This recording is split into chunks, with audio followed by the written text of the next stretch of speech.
Film की शुरुआत आदिलाबाद के एक फॉरेस्ट से होती है जिसमें कुछ आदिवासियों का समुदाय रहता है। उसमें एक लड़की है जो कि एक ब्रिटिश लेडी के हाथों पर एक टैटू बना रही होती है और साथ में वो एक सुरीला सा गाना गा रही होती है। तभी वहाँ पर उस ब्रिटिश वुमन का पति आता है जिसका नाम स्कॉट है और वो ब्रिटिश गवर्नमेंट के लिए काम करता है। यहाँ वो जंगल के कुछ हिरन की बॉडी को लेकर आता है और उसकी बीवी उसे अपने हाथ पे बने टैटू को दिखाती है। तभी वो लोग उस बच्ची की माँ को 2 सिक्के देते हैं जिससे उसे लगता है कि वो उसकी बेटी के गाने से खुश होकर उसका दाम दे रहे हैं। लेकिन अचानक से वो उसकी बेटी को अपने साथ लेके जाने लगते हैं, जिसके बाद वो उनका पीछा करती है, उनके हाथ पैर जोड़ती है कि वो उसकी बेटी को छोड़ दे।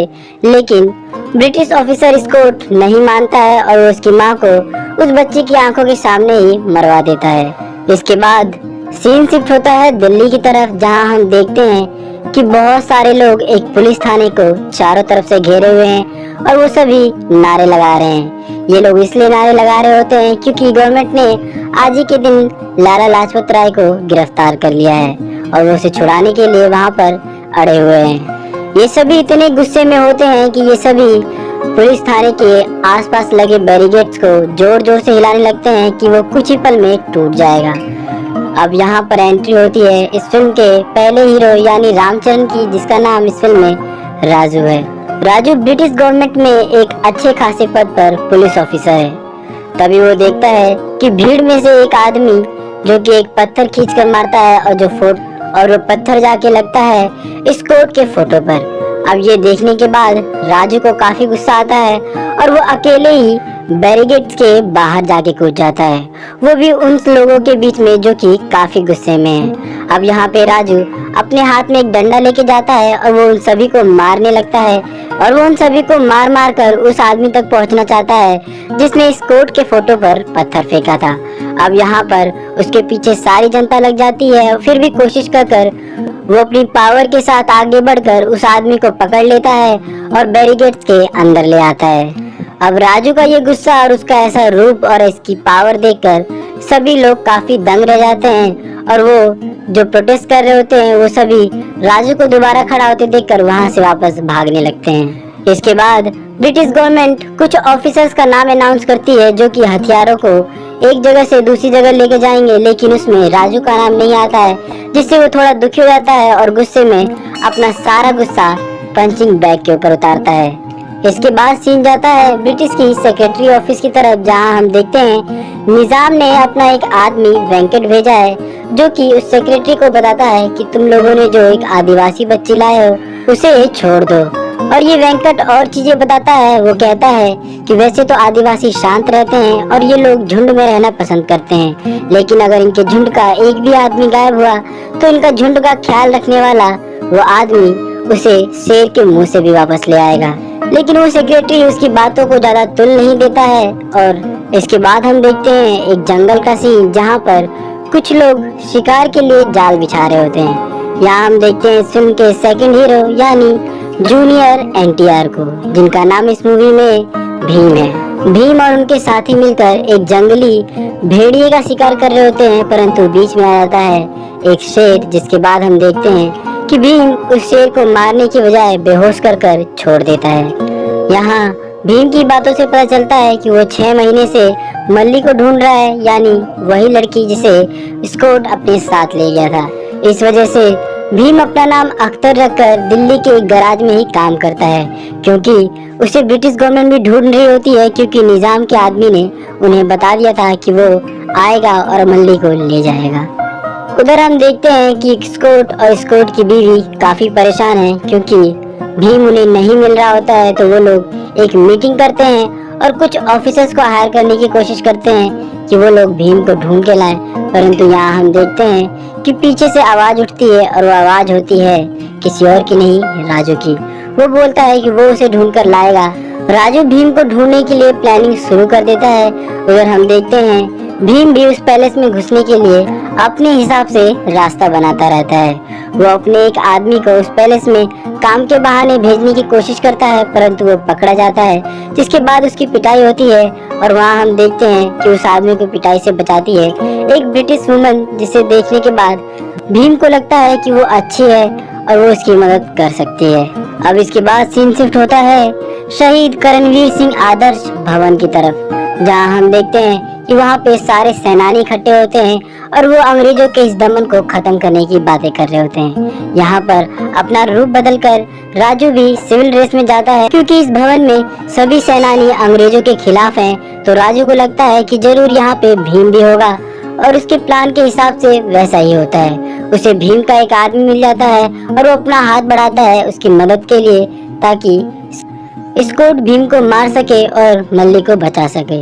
अब भीम का आदमी उस पर इतना विश्वास कर लेता है कि वो उसे भीम से मिलवाने के लिए अपने साथ लेके जाता है, परंतु रास्ते में पुलिस वाले नाकाबंदी कर देते हैं, जिससे वहां चेकिंग शुरू हो जाती है। तो राजू उन पुलिस वालों को अपनी पहचान बताता है, जिसे सुनने के बाद वो सभी उसे सल्यूट मारते हैं, जिसे देखने के बाद भीम का आदमी वहां से भाग जाता है। वो समझ जाता है कि ये भी एक पुलिस वाला है।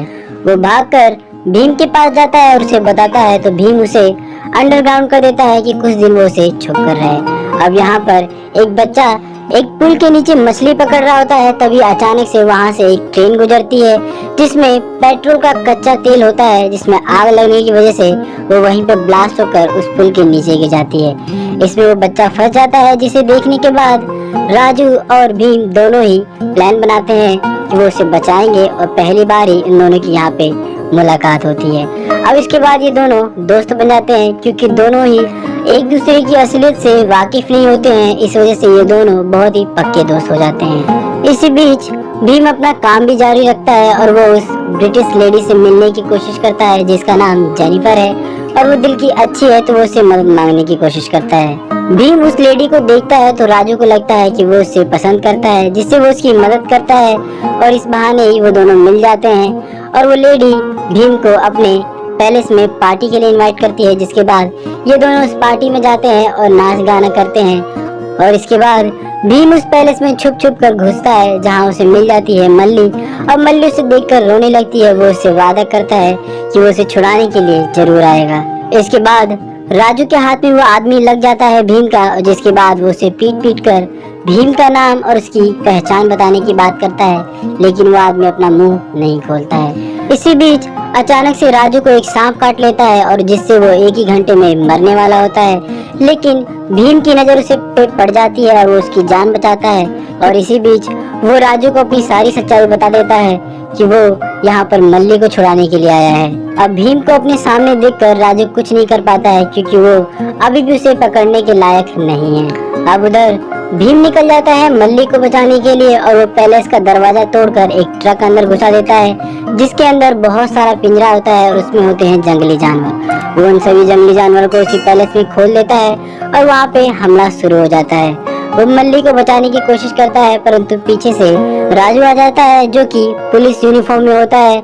अब भीम राजू को इस हालत में देखकर उसके होश उड़ जाते हैं। अब यहाँ पर उसे कोशिश करता है समझाने की, पर वो नहीं समझता है और इन दोनों में लड़ाई होती है और यहाँ पर राजू जीत जाता है और भीम को पकड़ लेता है। अब इसके बाद हम देखते हैं राजू को एक निशान लगाते हुए, और जिसके बाद वो अपने फ्लैशबैक में जाता है, जहाँ वो अपने पिता को याद करता है। यहाँ हम देखते हैं उसके पिता के रोल में अजय देवगन को, जो कि एक पुलिस ऑफिसर हुआ करते थे, परंतु उनके दिल को कोई बात लग गई, जिससे उन्होंने वो नौकरी छोड़ दी और देश की सेवा करने का इरादा बना लिया और अपने देश को आजाद करने के लिए संगठन बनाना शुरू कर दिया।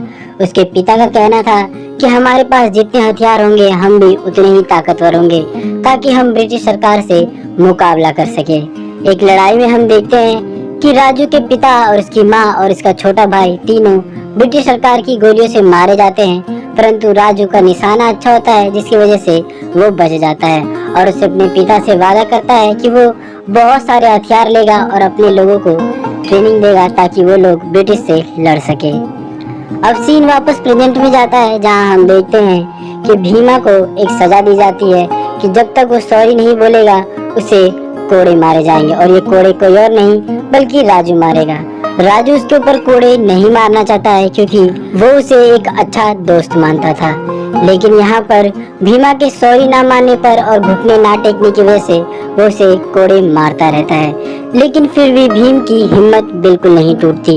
ये देखकर स्कॉट की वाइफ एक कोड़े देती है, जिसमें बहुत सारी कीड़े लगी होती हैं। अब ये उसे मारता है, परंतु फिर भी भीम हार नहीं मानता है। अब ये देखने के बाद वहाँ पे लगी जनता रोने लगती है, जिसके बाद भीम एक शूरवीरों वाला गाना गाता है, जिसके बाद उन सभी लोगों के अंदर एक हिम्मत आती है और वो भीम को इस तरह हालत में देखकर गुस्से में उन अंग्रेजों के ऊपर टूट पड़ते हैं। अब इसके बाद हम देखते हैं कि ब्रिटिश गवर्नमेंट ने राजू के इस काम से खुश होकर उसका नाम फाइनल कर देते हैं कि अगला हथियारों का जमावड़ा वो लेके जाएगा।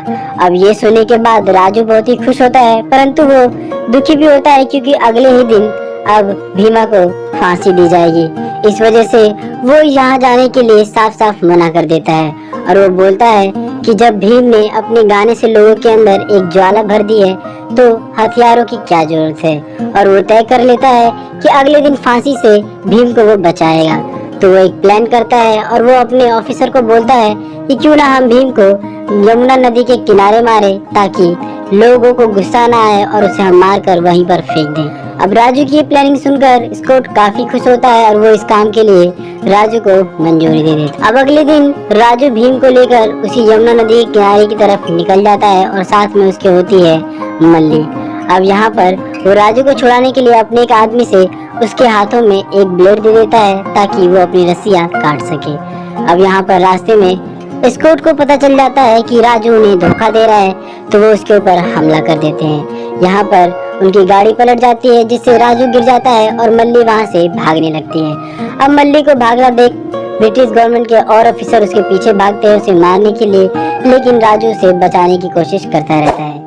यहाँ दूसरी तरफ हम देखते हैं कि राजू को फांसी के लिए ले जाया जाता है, लेकिन उसके हाथ में ब्लेड होता है, तो वो अपनी रस्सी काटकर उन सभी ऑफिसर को वहाँ पर मारने लगता है। अब इसके बाद मल्ली भागते भागते भीम के पास पहुँच जाती है, जहाँ हम देखते हैं राजू भी उसके पीछे पीछे पहुँच जाता है, लेकिन भीम को लगता है कि राजू उसे मारने के लिए आया है, तो इन दोनों के बीच में फिर से एक लड़ाई हो जाती है। लेकिन भीम यहाँ पर राजू को नहीं मारता है और वो मल्ली को लेकर अपने साथ चला जाता है। अब राजू के इस विद्रोह से ब्रिटिश गवर्नमेंट उसे कारागार दे देती है और दूसरी तरफ वो उसे भीम को भी ढूंढते रहते हैं। यहाँ वो एक जगह पहुँचते हैं जहाँ पर भीम और मल्ली दोनों होते हैं। यहाँ वो लोग देखते हैं कि ब्रिटिश गवर्नमेंट के ऑफिसर आ गए हैं, तो वो लोग छुपने के लिए भागते हैं इधर उधर और उन्हें भागते हुए देख लेती है एक लड़की। ये लड़की कोई और नहीं बल्कि राजू की मंगेतर सीता है, यानी आलिया भट्ट। वो उन लोगों की मदद करती है और वो एक चाल चलती है और ऑफिसर से बोलती है कि हमारी मदद करो, यहाँ पर कुछ लोगों को चेचक हो गया है। चेचक की बीमारी सुनते ही वहाँ से वो ऑफिसर्स भाग जाते हैं। अब सीता का